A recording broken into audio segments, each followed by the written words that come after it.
Avant de commencer, dites-moi dans les commentaires, d'où regardez-vous? J'adore voir jusqu'où vont ces histoires. Et peut-être n'êtes-vous pas aussi loin de quelque chose comme ça que vous le pensez. Et n'oubliez pas d'aimer et de vous abonner à la chaîne. Le manoir de la famille Beaumont se dressait isolé au milieu des collines brumeuses de la campagne française, entouré d'arbres centenaires qui semblaient se pencher vers le bâtiment, comme pour garder des secrets qu'il ne fallait jamais révéler. La propriété, connue localement sous le nom de Maison Beaumont, ce lieu avait été le théâtre d'événements grandioses par le passé. Des bals somptueux, des réunions politiques discrètes et des alliances silencieuses entre familles influentes. Mais c'était terminé. À présent, le manoir restait fermé, ses fenêtres scellées, ses grilles rouillées et son nom murmuré avec malaise par les habitants du petit village voisin. Le scandale. Personne n'a évoqué ouvertement ce qui s'était passé. Pourtant, tout le monde le savait. Aucun membre de la famille n'avait survécu. Julien Moreau gara sa voiture à quelques mètres du portail principal. Journaliste d'investigation, réputé pour exhumer des affaires étouffées par le temps, il avait ignoré tous les avertissements lui intimant de ne pas s'approcher de la propriété. Pour lui, le silence collectif ne signifiait qu'une chose: quelqu'un cachait quelque chose de trop grave. Il aperçut le manoir à travers le brouillard. Il n'avait pas l'air abandonné. Ce fut sa première impression. Bien que l'endroit fût officiellement vide depuis des années, quelque chose dans sa structure, les rideaux légèrement de travers, la porte d'entrée ne présentant aucun signe évident de dégradation, laissait penser le contraire, comme si quelqu'un s'en occupait encore, ou y vivait. Julien força le portail pour l'ouvrir. Le métal grinça bruyamment, son écho résonnant dans le parc comme un avertissement. Aucune réponse. Il s'avança. Des décennies auparavant, la famille Beaumont était synonyme de pouvoir discret, une aristocratie ancestrale qui avait su préserver sa fortune et son influence malgré des générations de bouleversements politiques. Le patriarche, Henri Beaumont, était connu pour sa rigidité et son contrôle absolu surtout des affaires à ses propres enfants. Son épouse, Claire, était rarement vue en public, et les enfants, presque jamais. D'anciens témoignages décrivaient la famille comme réservée. Mais dans les années précédant le scandale, leur comportement avait changé. Des employés sont partis brusquement. Les livraisons se faisaient sans contact direct. Les visiteurs ont tout simplement cessé de venir. Et puis, en une seule nuit, tout fut terminé. Julien entra dans le manoir. L'air était lourd, non pas à cause de l'odeur d'abandon, mais à cause de quelque chose de plus difficile à définir, une sensation dense, presque physique, qui pesait sur la poitrine. Le silence était absolu. Aucun signe de retrait, aucun signe de fuite désespérée. Les meubles étaient restés intacts, soigneusement rangés, comme si la famille s'était tout simplement volatilisée au milieu de ses activités quotidiennes. Il traversa lentement le hall principal. Ses pas résonnèrent sur le parquet ciré. Au mur, un grand portrait de famille, Henri au centre, l'air sévère. Claire à côté de lui, le regard absent. Et les deux enfants, immobiles, figés, presque, trop tendus pour une photo de famille. Julien s'approcha. Il y avait quelque chose de troublant dans ce tableau. Ce n'était pas seulement l'expression, c'était la position des mains. Tout le monde avait les mains visibles. Sauf Claire. Les siennes étaient cachées derrière son corps. Un bruit rompit le silence. Cela venait de l'étage supérieur. Julien s'est figé. Le manoir était officiellement vide depuis plus de 15 ans. Le bruit se répéta, un léger frottement, comme si quelque chose se déplaçait lentement. Il prit une profonde inspiration et commença à monter les escaliers. Chaque marche grinçait sous son poids. L'air se refroidissait à mesure qu'il avançait. En haut des escaliers, un long couloir s'étendait devant, bordé de portes closes. Au bout, une seule porte était entr'ouverte, et c'est de là que provenait le son. Avant de poursuivre, Julien remarqua quelque chose par terre. Marques. Ce n'étaient pas des empreintes de pas ordinaires. Elles ressemblaient à des lignes traînées, comme si quelque chose de lourd avait été tiré à plusieurs reprises dans le couloir, toujours dans la même direction, vers cette porte. Il s'avança. Il poussa lentement. La porte s'ouvrit avec un léger grincement. La pièce était presque vide, à l'exception d'une grande et vieille armoire appuyée contre le mur opposé, et le sol, recouvert de marques identiques à celles du couloir. Ils menaient tous au placard. Julien s'approcha. Il s'arrêta devant lui. Et puis, il a compris. L'armoire n'était pas complètement contre le mur. Il y avait un petit espace derrière, sombre, trop profonde pour être un simple mur. Le son se fit de nouveau entendre. Cette fois, plus près. Pas depuis la chambre, de l'intérieur du placard. Julien recula d'un pas. Son instinct lui criait de fuir. Mais sa curiosité, la même curiosité qui l'avait amené là, a fini par l'emporter. Il tendit la main. Et il ouvrit lentement la porte du placard. L'intérieur ne contenait aucun vêtement, même pas des étagères, l'obscurité totale et une légère odeur métallique.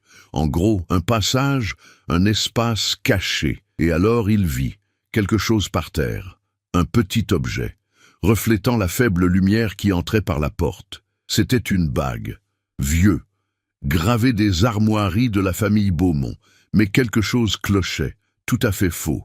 La bague était tachée, pas de poussière, mais quelque chose de sombre et de sec. Julien ramassa l'objet. Et en ce moment même, le bruit derrière lui s'est complètement arrêté, comme si quelque chose avait perçu sa présence. Et puis, pour la première fois depuis son entrée dans le manoir, il n'était plus seul. Julien tourna lentement son corps, tenant toujours la bague entre ses doigts. La pièce est restée vide.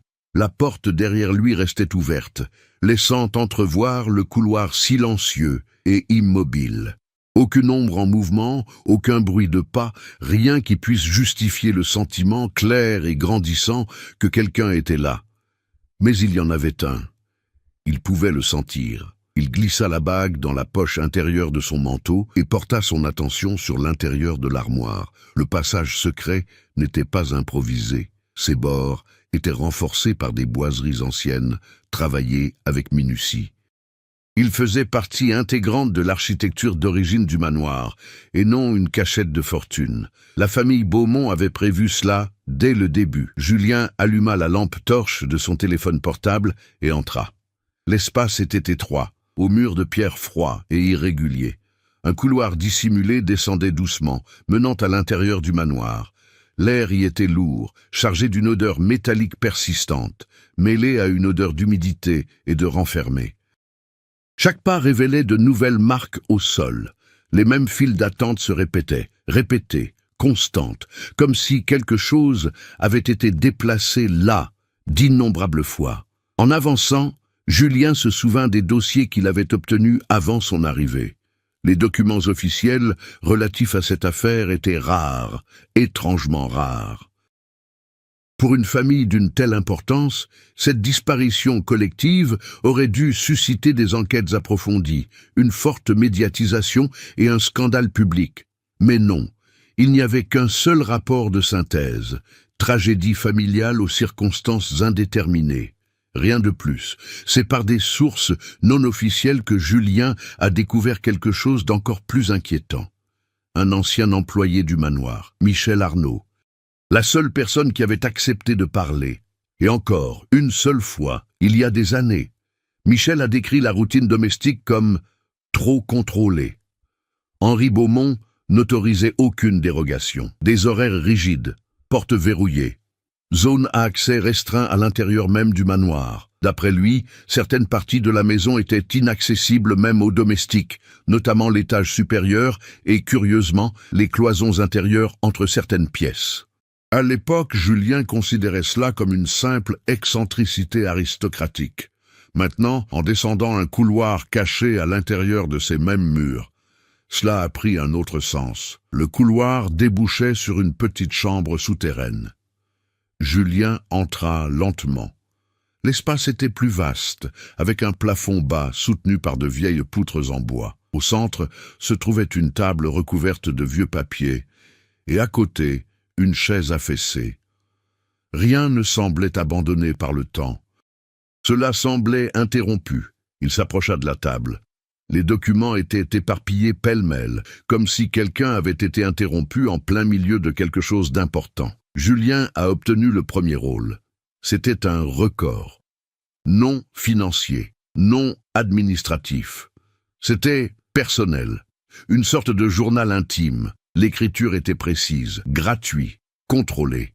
Il appartenait à Henri Beaumont. La discipline doit être maintenue. L'erreur a déjà été commise. Elle ne peut pas se répéter. Julien fronça les sourcils. Tournez la page.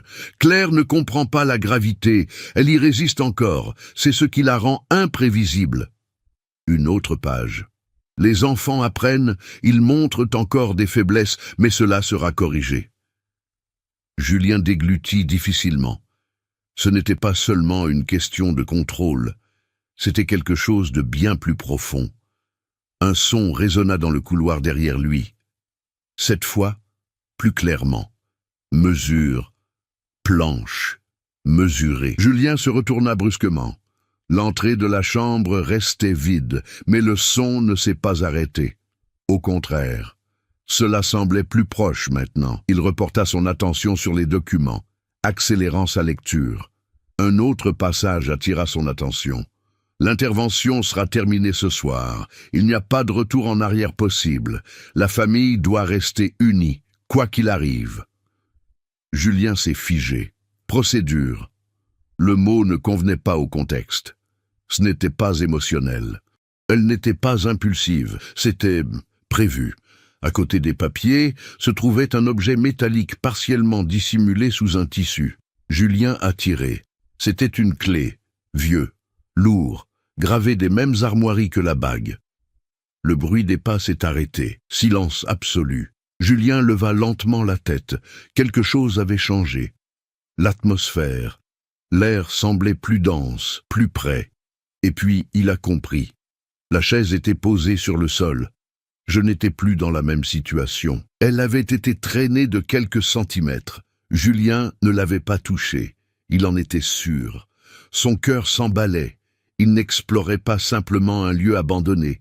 Il se trouvait à l'intérieur de quelque chose qui était encore en train de réagir. Serrant fermement la clé, il recula d'un pas, et puis un autre, sans quitter la chaise des yeux.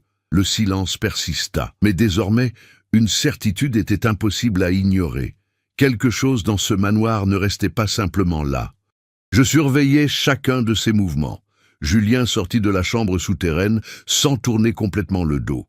La lourde clé qu'il tenait à la main semblait vibrer de sens. Non pas un simple objet, mais la pièce maîtresse de quelque chose de bien plus vaste.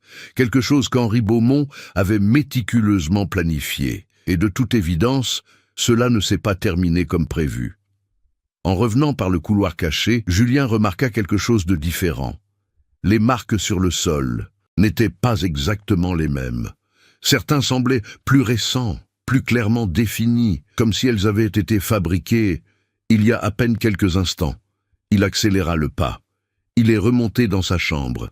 Le placard était encore ouvert, mais le quatrième, ce n'était plus comme avant. La fenêtre, qui était auparavant fermée, était maintenant entr'ouverte. Les rideaux bougeaient légèrement sous l'effet du vent froid qui entrait. Julien fronça les sourcils. Il n'avait pas touché la fenêtre. Un bruit provenait du couloir. Cette fois, c'est indéniable. Une étape, puis un autre. Julien quitta rapidement la pièce. Le couloir était vide, mais il y avait maintenant quelque chose de nouveau. L'une des portes, qui était auparavant fermée, était ouverte. Il s'approcha avec prudence. L'intérieur révélait une chambre d'enfant. Petit, trop organisé, inaltérable au temps, des jouets alignés, un lit parfaitement fait, et sur les murs, modèle. Julien entra. Les dessins étaient faits à la main, probablement par un enfant, mais ils n'étaient pas courants. Ils ont tous montré la même chose. Le manoir, toujours le manoir. Dans certains cas, la maison était intacte. Dans d'autres, il y avait quelque chose autour, ombre. Des silhouettes grandes et sans visage. J'observe. Julien approcha son visage de l'un des dessins. Dans le coin inférieur, une signature. Élise, une des filles, un autre son, plus près. Cette fois, à l'intérieur de la pièce. Julien se retourna brusquement. Rien, mais quelque chose a attiré son attention. Un des dessins au sol. Il n'était pas là avant. Il se pencha lentement. Le journal était plus récent que les autres, moins usé. Sur le dessin, le manoir était ouvert, comme s'il était coupé en deux, dévoilant son intérieur, et à l'intérieur, lignes, couloirs cachés, passages secrets. Julien sentit son sang se glacer. C'était une carte. Et au centre du dessin, marqué avec force, presque en déchirant le papier, un symbole, les mêmes armoiries que la bague. Mais il y avait autre chose, un cercle autour, et plusieurs lignes pointant dans sa direction, comme si c'était le point central de tout. Julien se leva rapidement. C'était bien plus qu'une simple maison pleine de secrets. C'était une structure planifiée, un système.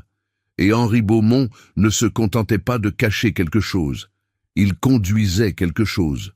Julien quitta la chambre des enfants et descendit le couloir. À présent, son regard cherchait des motifs, détails, irrégularités, et il l'a trouvé. Un pan de mur, c'est différent, légèrement décalé. Il tendit la main. Il le sentait. Il a insisté. Un clic sec résonna. Une partie du mur bougea lentement, révélant un nouveau passage, plus étroit, plus sombre. L'air qui en sortait était glacial, et l'odeur métallique encore plus forte. Julien hésita, mais seulement pendant une seconde. Il entra. Le couloir menait à un escalier descendant, beaucoup plus profond que le précédent. Chaque pas semblait l'éloigner un peu plus de la réalité ordinaire, comme s'il pénétrait dans un lieu qui ne devait pas être découvert. En descendant, il découvrit une autre pièce, plus gros, plus structurée. Et alors il vit, au cœur de l'environnement, une chaise, fabriquée en bois, avec un soutien renforcé. Ce n'était pas une chaise ordinaire, c'était une chaise de contention. Des marques profondes jonchaient le sol tout autour, traînes, circulaires, répétitifs, comme si quelque chose avait été déplacé autour de cette chaise. Souvent, Julien s'approcha lentement, son regard se fixa sur l'objet. Et puis, il réalisa quelque chose d'encore pire. Il y avait des marques sur les côtés de la chaise, rayures, non fabriquées par des outils, mais par les ongles. Désespéré, un son résonna derrière lui. Plus vite maintenant, plus lourd. Julien se retourna, mais cette fois, il a vu. Au fond de la pièce, à l'entrée par laquelle j'étais arrivé, une silhouette, propriété, visage invisible, juste une forme. J'observe. Julien recula d'un pas, puis un autre. La silhouette resta immobile. Mais quelque chose a changé. Elle était plus proche. Sans avoir fait un seul pas, l'air s'alourdit, irrespirable. Et puis, un bruit est venu de la chaise, un jeu d'enfant, comme du bois pressé. Julien se retourna lentement vers elle. La chaise, il avait bougé. Mais ça suffit, comme si quelque chose d'invisible était encore prisonnier là, et il peinait à s'en sortir. Julien recula lentement, son regard oscillant entre la chaise et la silhouette. Mais quand il cligna des yeux, elle n'était plus là. L'espace à l'entrée de la pièce était de nouveau vide, silencieux, comme si rien ne s'était passé. Julien n'a pas attendu. Il se retourna et quitta la pièce à grands pas, gravissant l'étroit escalier, presque sans se retourner. Son instinct lui criait que rester à cet étage du manoir était une erreur que quelqu'un, ou quelque chose, voulait qu'il commette. De retour dans le couloir principal, il ne s'arrêta que lorsqu'il atteignit le hall du rez-de-chaussée. Il avait besoin de logique, de quelque chose de concret. Ce ne pouvait pas être simplement une présence. Il devait y avoir une explication. Il sortit la bague de sa poche. Il regarda de nouveau les armoiries. Un détail attira son attention pour la première fois. Petites marques autour du symbole principal, non décoratifs, on aurait dit des coordonnées ou des marquages. Julien se souvenait du dessin qu'Élise avait fait, le cercle. Les lignes convergent. Il jeta un coup d'œil autour du hall. Si c'était un système, alors le manoir tout entier en faisait partie.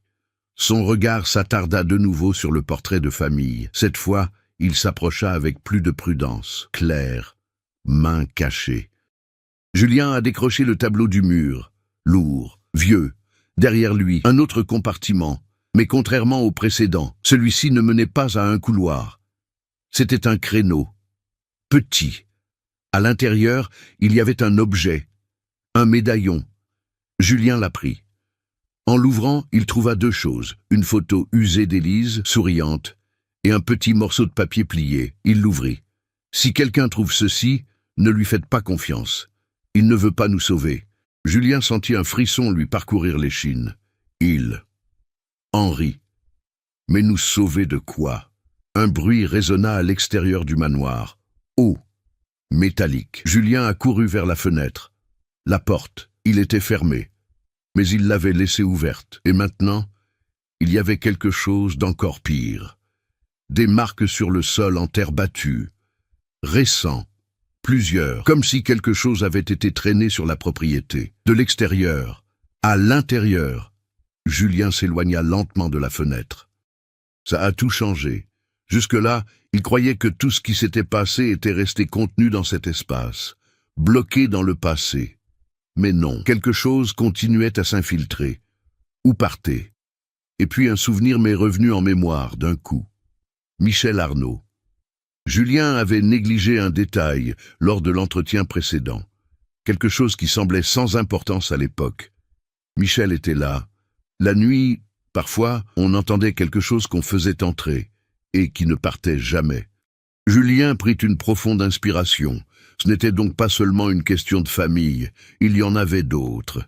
Il retourna rapidement dans la chambre des enfants. Il ramassa le dessin.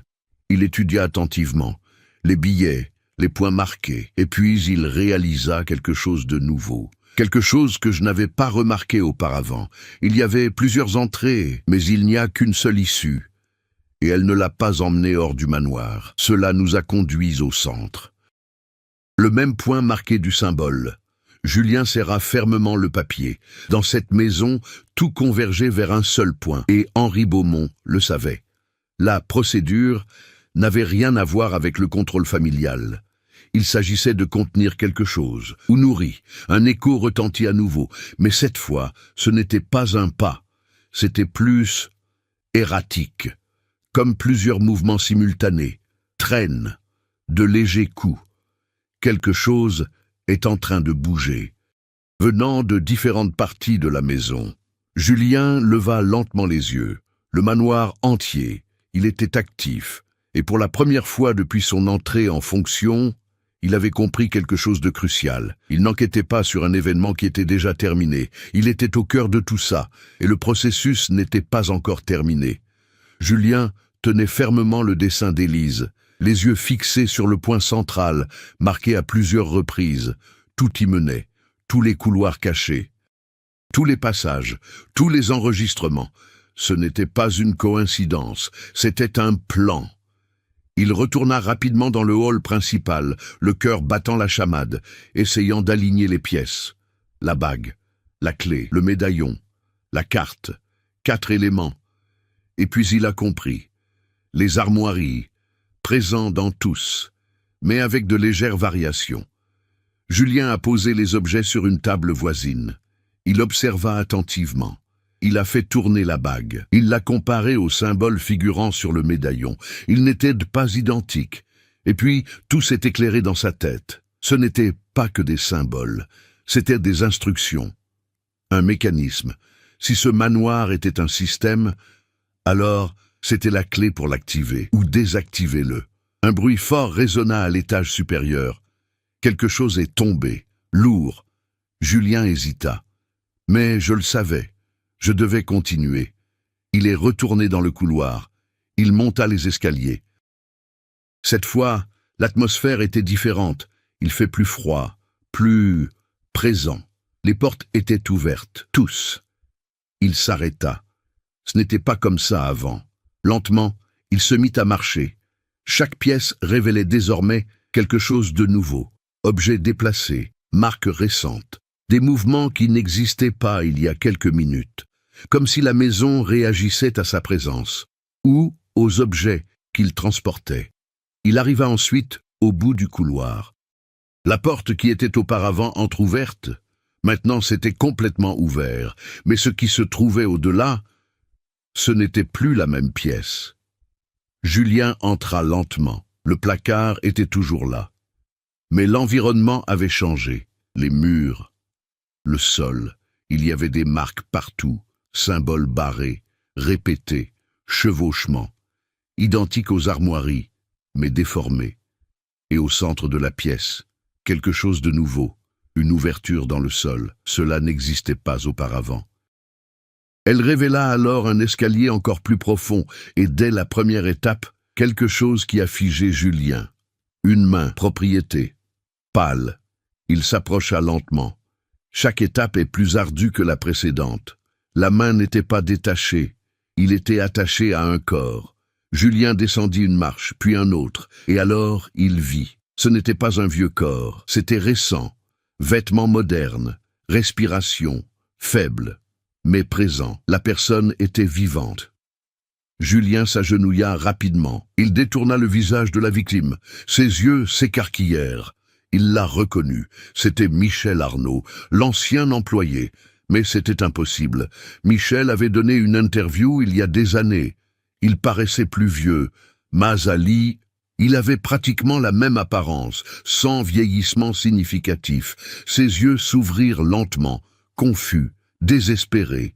Il saisit le bras de Julien avec une force surprenante, et il murmura « Tu n'aurais pas dû entrer. Maintenant, elle sait que tu es là. » Julien sentit un choc le parcourir. « Elle » demanda-t-il presque sans voix. Michel tenta de parler à nouveau, mais son expression changea. La terreur à l'état pur. Son regard n'était plus fixé sur Julien. Il le poursuivait. Julien se retourna lentement, et alors il vit. Cette fois, ce n'était pas qu'une silhouette. C'était plus précis, haut, allongé, avec des membres disproportionnés et un visage, qu'il n'est pas resté le même, comme s'il était en train de se forger une identité. J'observe. Apprentissage. Imiter. Julien recula instinctivement, mais Michel lui serra le bras très fort, et il dit, avec le peu d'énergie qui lui restait, « Henri ne protégeait pas sa famille. » Une pause. Un dernier effort. Il le nourrissait.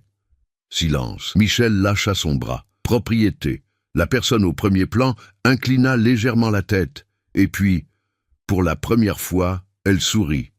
Un sourire qui n'appartenait à aucun humain. Et à ce moment-là, Julien comprit. Le scandale, il n'a jamais été question d'une tragédie familiale. Il s'agissait d'un accord, et il venait d'enfreindre la seule règle qui permettait de maintenir l'ordre. Le corps de Michel était encore chaud lorsque Julien lui a lâché le bras. Mais il n'y avait plus de vie là-bas. L'expression figée sur son visage n'était pas celle de la douleur. C'était un soulagement. Julien recula lentement, les yeux rivés sur la créature. Il n'y avait plus aucun doute, c'était réel. Et pire encore, il en était conscient. La silhouette inclina de nouveau la tête, comme pour analyser chacune de ses réactions. Ses mouvements étaient doux, presque curieux. Puis, elle fit un pas. Ce n'était pas le bruit de pas frappant le sol. C'était quelque chose qui était traîné. Julien s'est figé. Les marques, les lignes sur le sol, ce n'étaient pas des objets qui étaient tirés. C'étaient des personnes. Il prit une profonde inspiration, forçant son corps à réagir. Il jeta un rapide coup d'œil autour de lui. L'escalier, la chambre au-dessus. Fuir. Il se retourna et commença à grimper. Derrière lui, le son s'est amplifié. Plus vite maintenant, plus près. Mais ce n'étaient pas des pas. Plusieurs mouvements se déroulaient simultanément. Comme si la créature ne se déplaçait pas de façon linéaire. Julien atteignit le sommet et entra dans la pièce en claquant la porte. Il repoussa le placard, bloquant le passage. Silence. Pendant une seconde. Alors, un impact fort, sec. Le bois du meuble vibrait. Un autre impact, plus fort. Julien recula. Son regard balayait la pièce, cherchant une issue. La fenêtre. Il accourut. L'ouverture fut difficile. Un vent froid s'engouffra dans la pièce, mais lorsqu'il regarda dehors, ça s'est arrêté. Le domaine du manoir, ce n'était plus comme avant. Le brouillard était plus dense, bien plus encore, et il y avait des formes dedans. Plusieurs, hauts, immobiliers, observaient la maison. Julien sentit son estomac se nouer. Il n'y en avait pas qu'un, ça n'a jamais été le cas. Un autre impact, Une fissure est apparue dans le placard. Le bois a commencé à céder. Julien s'éloigna de la fenêtre. Aucune issue. Son regard se posa sur sa poche. La bague, la clé, le médaillon, les éléments. Il a tout emporté rapidement. Si cela a activé le système, il pourrait peut-être aussi être interrompu. Un autre impact. Une partie du meuble s'est cassée. Un espace sombre commença à s'ouvrir, et quelque chose bougeait à l'intérieur. Julien s'est précipité dans le couloir. Le manoir tout entier était différent maintenant. Les portes se referment toutes seules. On entendait des bruits de traînement venant de toutes parts. Le sol, marqué. Nouvelle ligne, apparaissant alors qu'il regardait. Guidage, pointé du doigt. Prise. Au centre. Julien marqua une pause d'1 seconde. Respiration lourde. C'est tout. La maison ne faisait pas que réagir. Je le conduisais. Le conduire exactement là où il devait aller, comme il l'avait fait avec tous les autres, exactement comme il l'avait fait avec sa famille, comme je le faisais encore. Un autre son se fit entendre, plus près, plus rapide. Julien se remit à courir, mais ce n'était plus seulement une évasion, c'était de la persécution, parce que quelque chose avait changé en lui aussi. Il avait compris le schéma, et cela ne signifiait qu'une seule chose. Il n'était plus un intrus. Il a participé au processus. Et le processus, cela touchait à sa fin. Julien s'arrêta de courir, non pas à cause de la fatigue, mais parce que pour la première fois depuis son entrée dans le manoir, il réalisa que s'enfuir n'avait plus aucun sens. Les sons continuèrent, traînes, rythmes, des mouvements impossibles à localiser précisément. Mais il y avait quelque chose de nouveau. Il n'était plus chaotique. Il y avait du rythme, un modèle. Julien prit une profonde inspiration, essayant de calmer sa propre panique. Si c'était un système, alors c'était logique. Et si cela avait du sens, cela pouvait être interrompu. Il regarda de nouveau les objets qu'il tenait dans ses mains. La bague, la clé, le médaillon. Et puis il se souvint du journal d'Henri. La discipline doit être maintenue.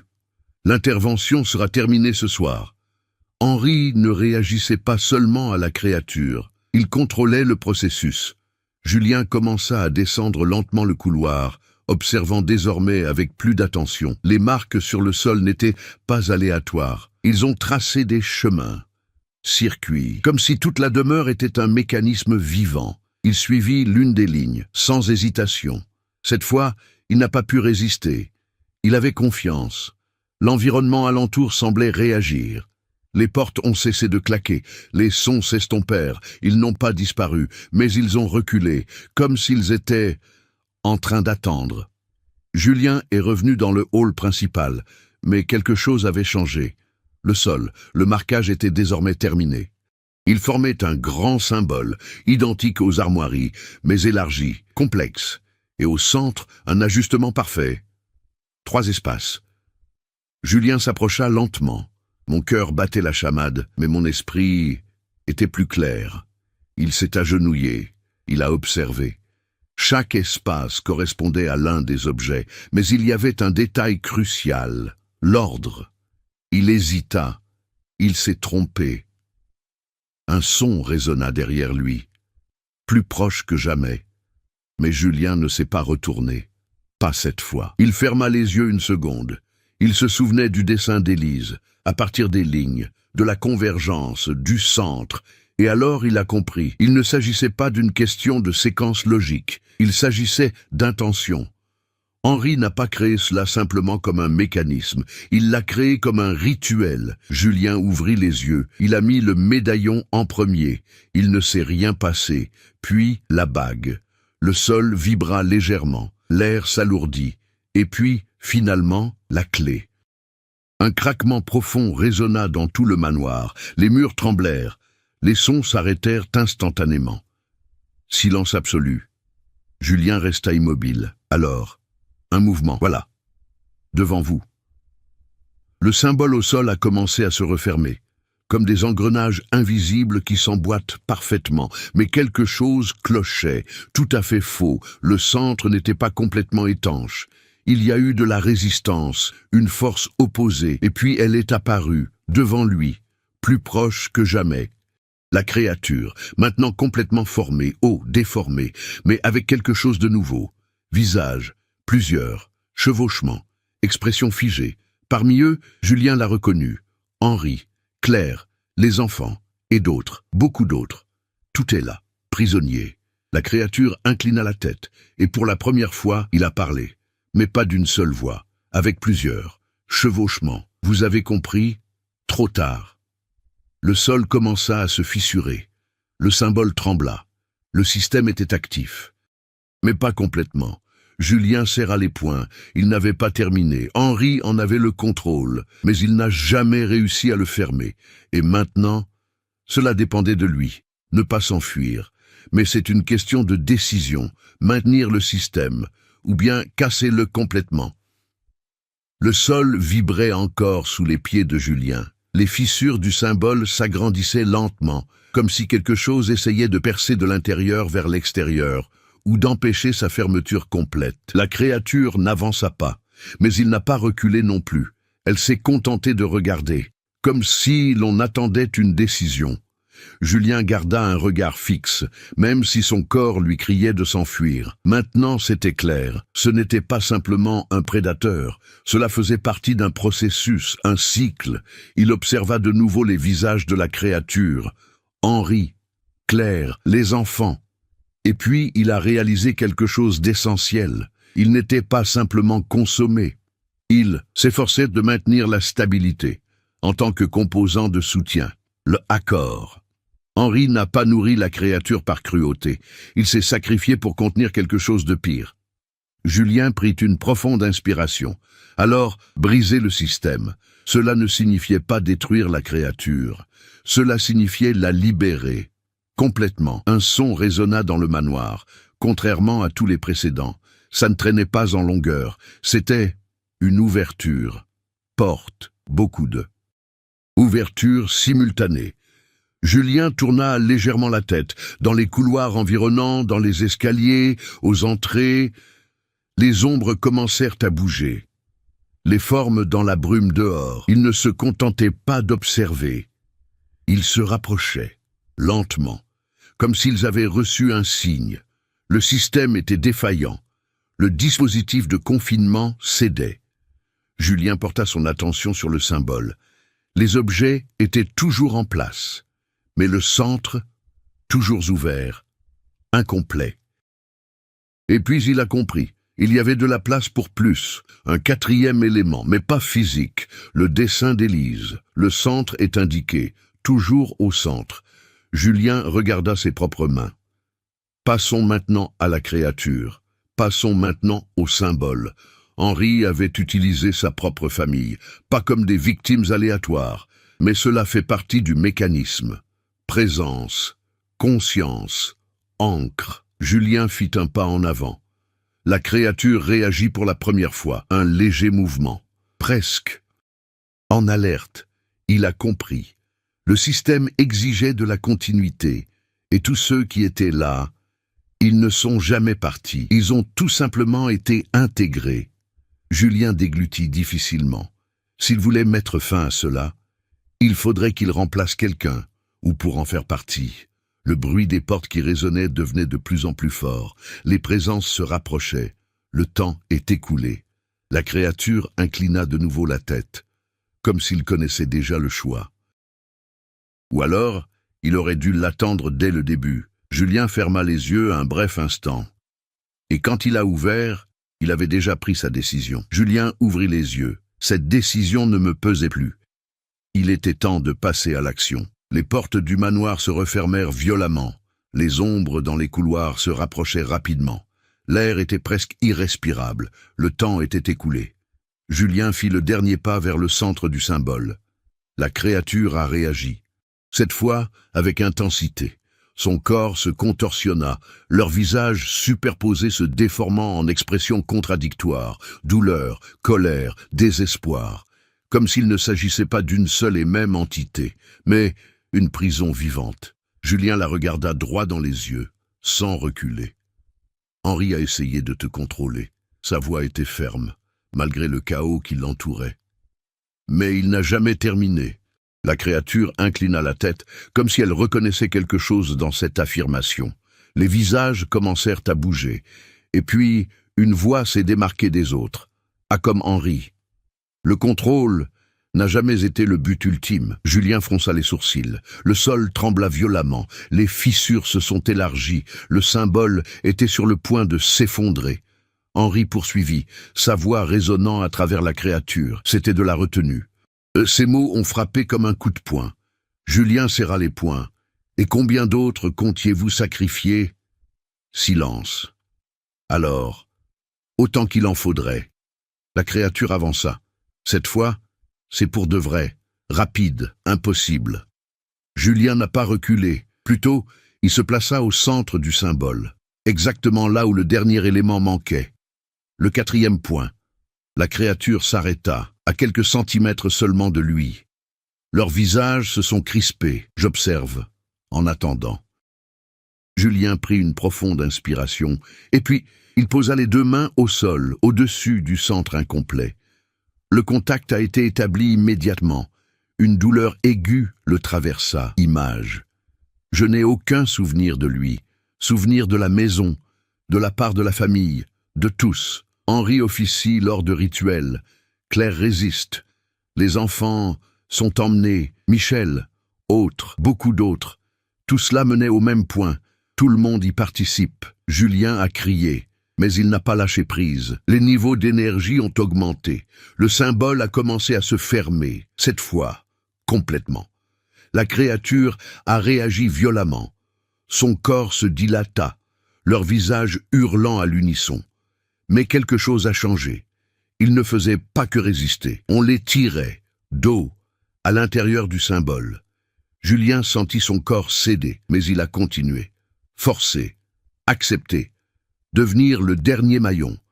La créature tendit quelque chose vers lui. Pas une main. Mais il existe une solution. Essayez de l'atteindre.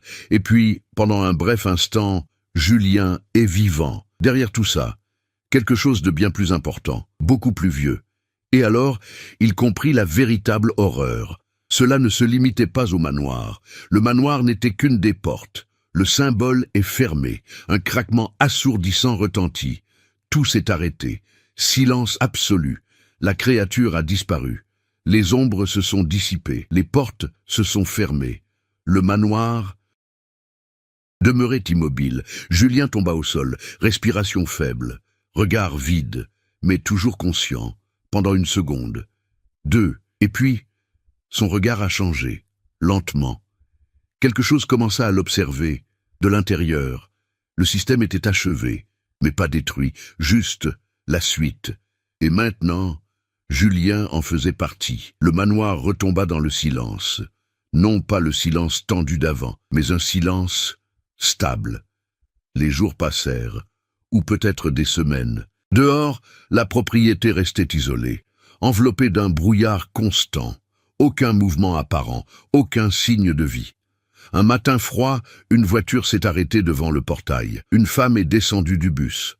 Camille Durand, un historien spécialisé dans les sites patrimoniaux oubliés, avait reçu une notification officielle concernant la possible réouverture du site de Beaumont pour évaluation.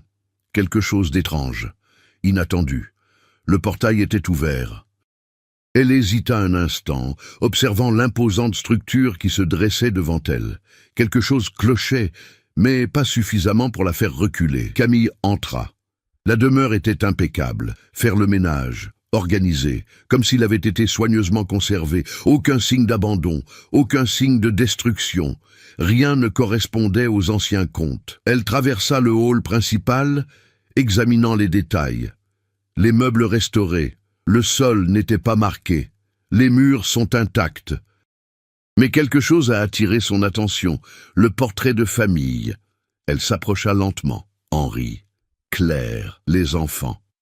Et puis, elle fronça les sourcils. Quelque chose avait changé. Un détail subtil, une nouvelle figure. En arrière-plan, quasiment imperceptible, mais présent. Un homme, soutenir la famille, regard, propriété. Camille se rapprocha. Le visage m'était familier. Elle a rapidement sorti son téléphone portable. Il a cherché. Il les a comparés. Et puis il sentit son corps se refroidir. C'était lui, Julien Moreau, disparu depuis des semaines, maintenant parti du portrait, pour toujours. Un doux son résonna dans le hall. Camille se retourna brusquement. Rien. Mais ensuite, un léger mouvement, quasiment imperceptible. Pas de portrait. Elle regarda à nouveau. Les yeux de Julien, ils n'allaient plus dans la même direction. Maintenant, ils étaient obsédés par elle. J'observe. Silencieux, vivant. Camille recula d'un pas. L'air s'alourdit. Et puis, un son, venant de l'étage supérieur, un léger inconvénient, voilà, familier. Camille se figea, le même schéma, le même son. On recommence. Elle regarda de nouveau le portrait.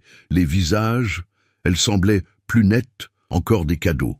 Soyez plus attentifs, comme s'ils se réveillaient, comme si quelque chose s'était réactivé.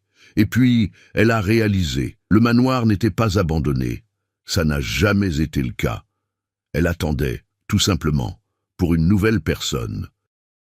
Pour que quelqu'un entre, pour quelqu'un qui pourrait boucler le cycle. Camille recula d'un autre pas, mais le portail extérieur, il était déjà en train de fermer. Lentement.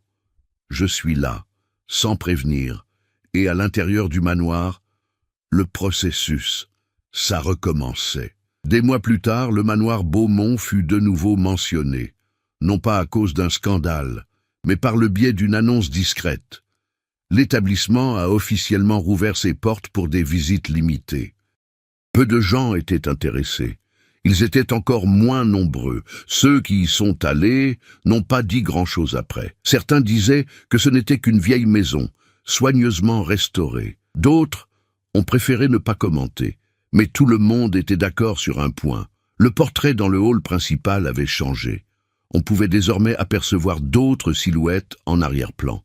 Et parmi eux, une femme, propriété, silencieux. J'observe, et à côté d'elle, Julien, toujours là, toujours conscient, en attendant. Et toi, aurais-je fait le même choix que Julien?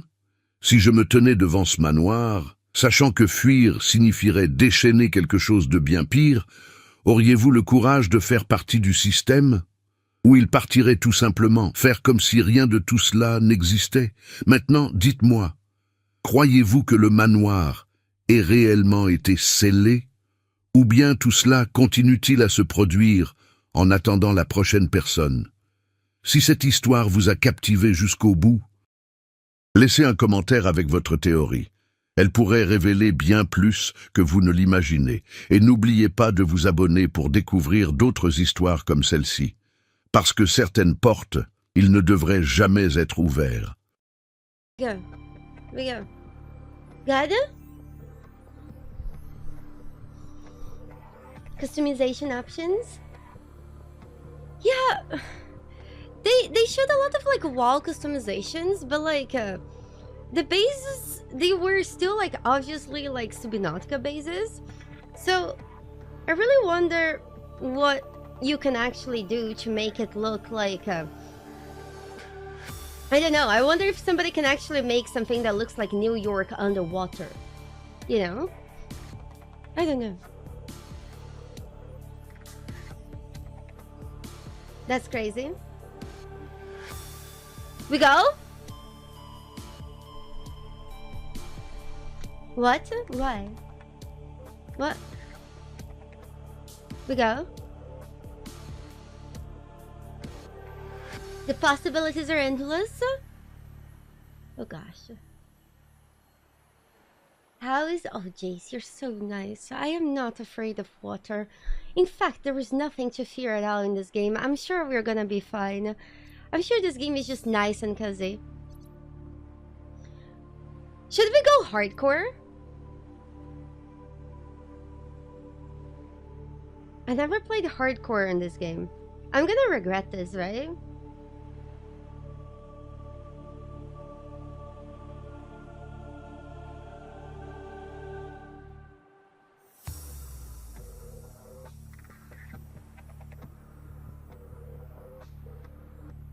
You die, you die.